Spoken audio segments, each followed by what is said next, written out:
क्या एक पत्नी मौत से अपने पति को वापस ला सकती है? आइए जानते हैं।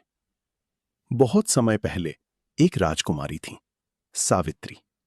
वो बहुत बुद्धिमान, साहसी और पतिव्रता थी।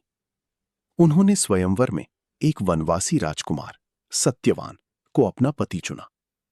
लेकिन ऋषि नारद ने पहले ही बता दिया था कि सत्यवान की आयु बहुत कम है और विवाह के 1 साल बाद ही उसकी मृत्यु हो जाएगी। फिर भी सावित्री ने सत्यवान से ही विवाह किया। समय बीता और वो दिन आ गया। सत्यवान जंगल में लकड़ी काटते समय अचानक गिर पड़े। सावित्री ने वटवृक्ष के नीचे अपने गोद में पति के सिर को रख उसे लिटा दिया। उसी समय मृत्यु के देवता यमराज स्वयं वहां आ पहुंचे हैं। सत्यवान के जीव को दक्षिण दिशा की ओर लेकर जा रहे हैं। ये देख सावित्री भी यमराज के पीछे पीछे चल देती हैं। उन्हें आता देख यमराज ने कहा कि हे पतिव्रता नारी, पृथ्वी तक ही पत्नी अपने पति का साथ देती है, अब तुम वापस लौट जाओ।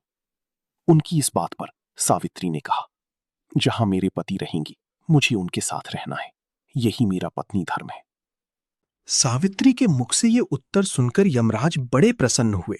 उन्होंने सावित्री को वर मांगने को कहा और बोले, मैं तुम्हें 3 वर देता हूं, बोलो तुम कौन कौन से 3 वर लोगी?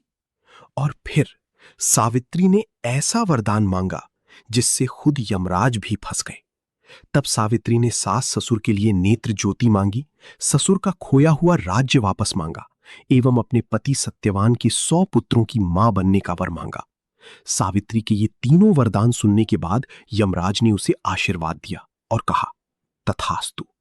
चूंकि सावित्री पति के बिना मां नहीं बन सकती थी, यमराज को सत्यवान के प्राण छोड़ने पड़े। यमराज मुस्कुराए, सावित्री, तुमने अपने प्रेम और बुद्धि से मुझे भी पराजित कर दिया। और अगले ही क्षण सत्यवान फिर से जीवित था। सावित्री लौटी, वही वटवृक्ष, वही स्थान, लेकिन अब मृत शरीर में फिर से जीवन धड़क रहा था। इस प्रकार सावित्री ने अपने पतिव्रता व्रत के प्रभाव से न केवल अपने पति को पुनः जीवित करवाया, बल्कि सास ससुर को नेत्र ज्योति प्रदान करते हुए उनके ससुर को खोया राज्य फिर दिलवाया। तभी से वट सावित्री अमावस्या और वट सावित्री पूर्णिमा के दिन वट वृक्ष का पूजन अर्चन करने का विधान है। ये व्रत करने से सौभाग्यवती महिलाओं की मनोकामना पूर्ण होती है और उनका सौभाग्य अखंड रहता है। ऐसी ही भक्ति कहानियों के लिए हमें फॉलो करें।